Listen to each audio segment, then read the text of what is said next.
You know him from the hit TV show Louie on FX, and his new movie is getting great reviews, American Hustle. Very funny film. It's in theaters right now. Please welcome Louis C.K.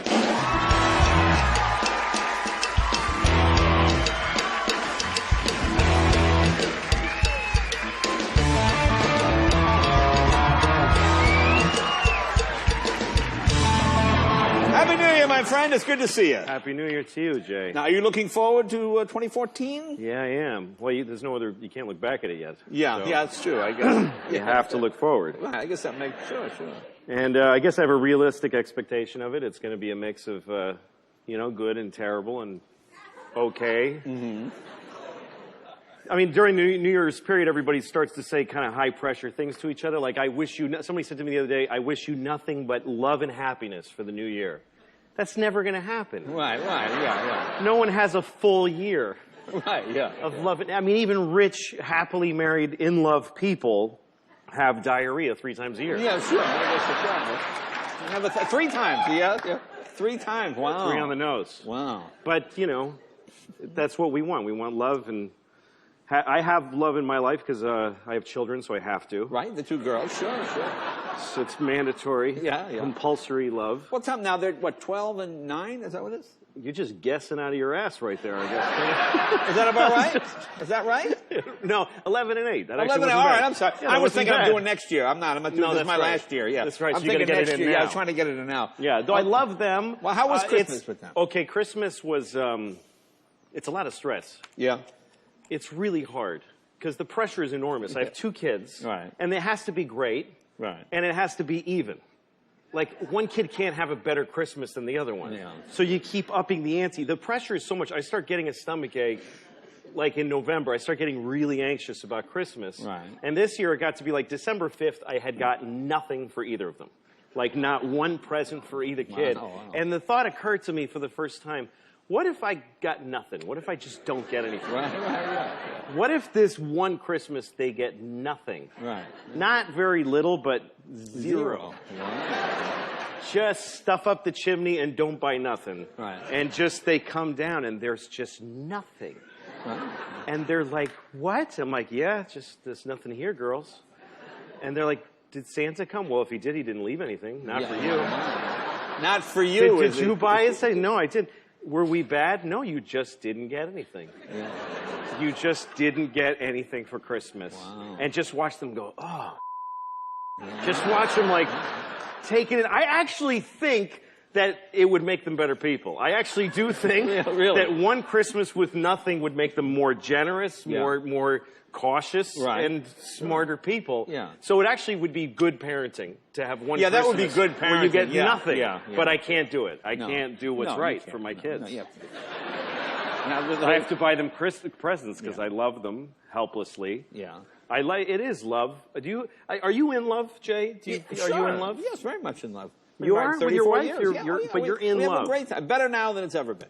That's great. That's great. Isn't that nice to know that? Well, no, it's true. We have a good time. The hard part is over. It is? Oh, sure. Wow, nobody flirts with me anymore, so I don't know.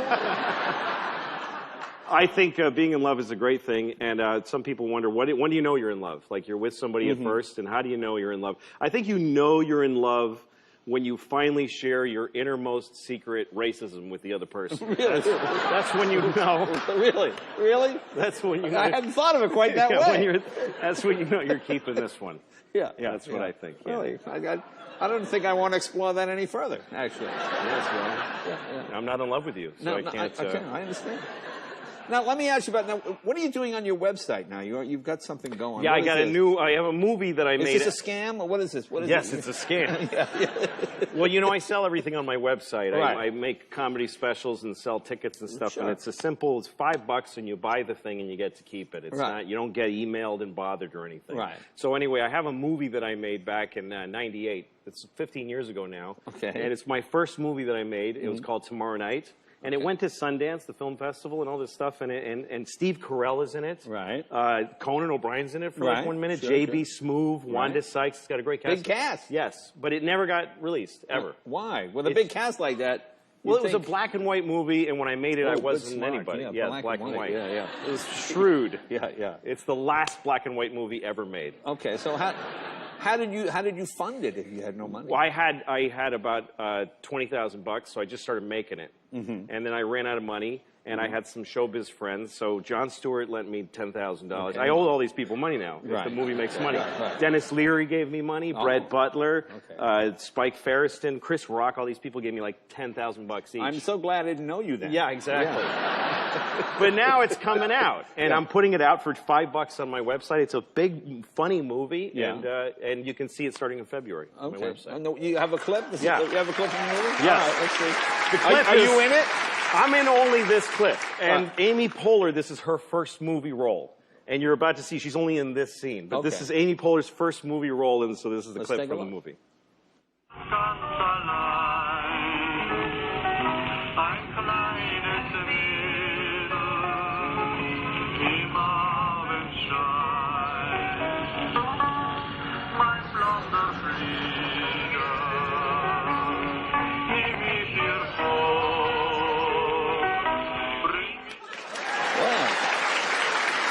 $5 right there. That's right.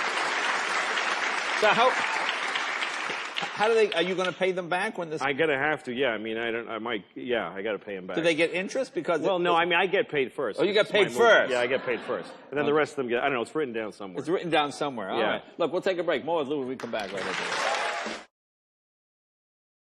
All righty, welcome back.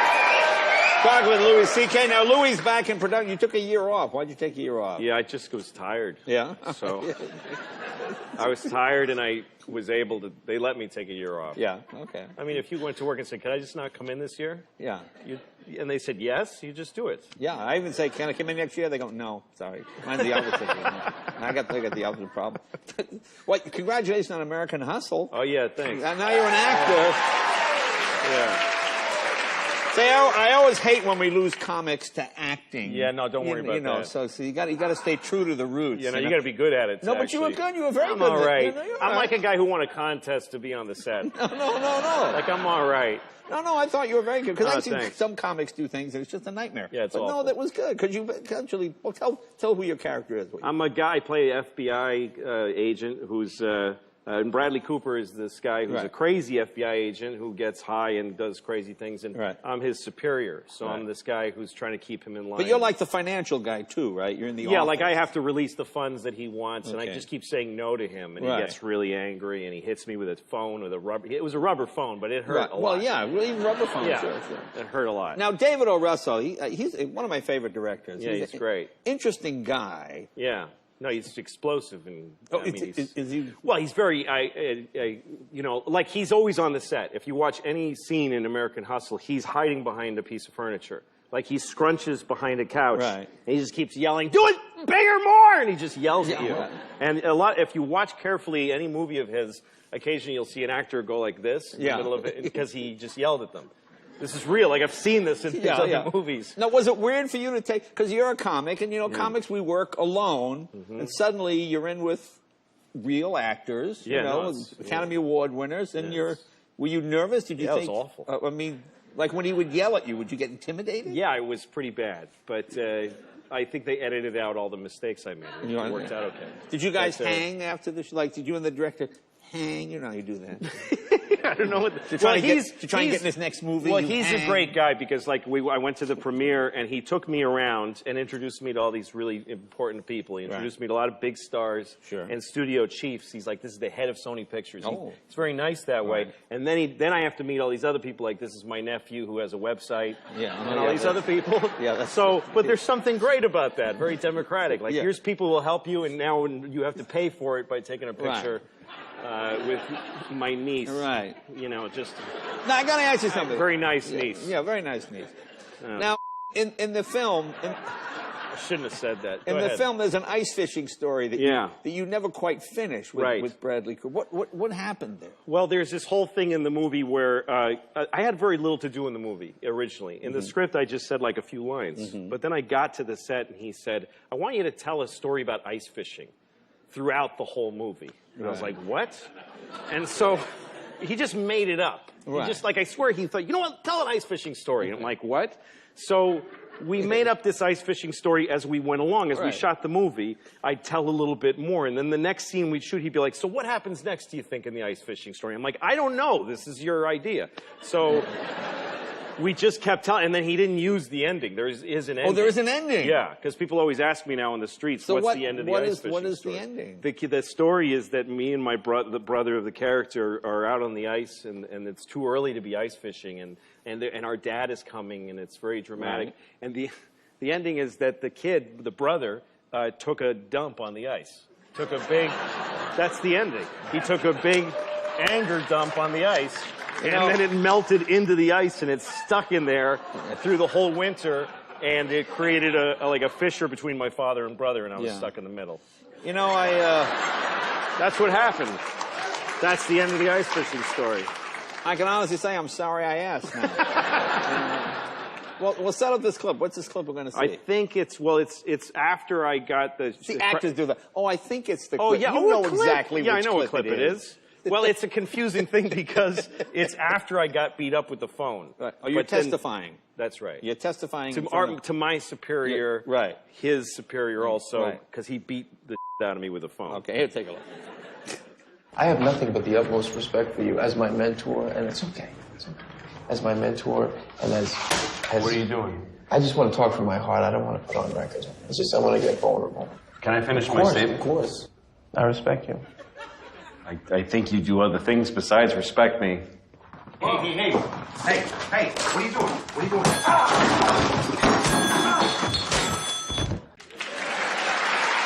Very funny. Hey, I know you're really busy. I want to, we only got about 4 weeks of shows left. I want to thank you for making the time to come out and see it. Jay, I want to say to you that I really owe you a lot because you're the first late show guest, late night host to put me on as lead guest. You gave me a lot of help when I was starting out. Oh, well, and also, by the way, every single time anything happens for me, you call me. Anytime something nice happens, like I get in a movie or some good thing, I know I'm going to get a call from you. And I don't do much for you. I come on here. So see, now I have to call every time. Yeah, you better. But I'm gonna miss coming on here with you, and your whole staff is great. Ross, who does the segment, they all do a good job. Marge cuts my hair every time I come here. Margaret cuts my hair. She did a hell of a job. There are great people here, and Ricky and everybody, and so I'm gonna miss you. And thanks for everything. Good to see you, my friend. Thank you, Luke. Thank you. We'll be right back with Senator John McCain and Meghan McCain.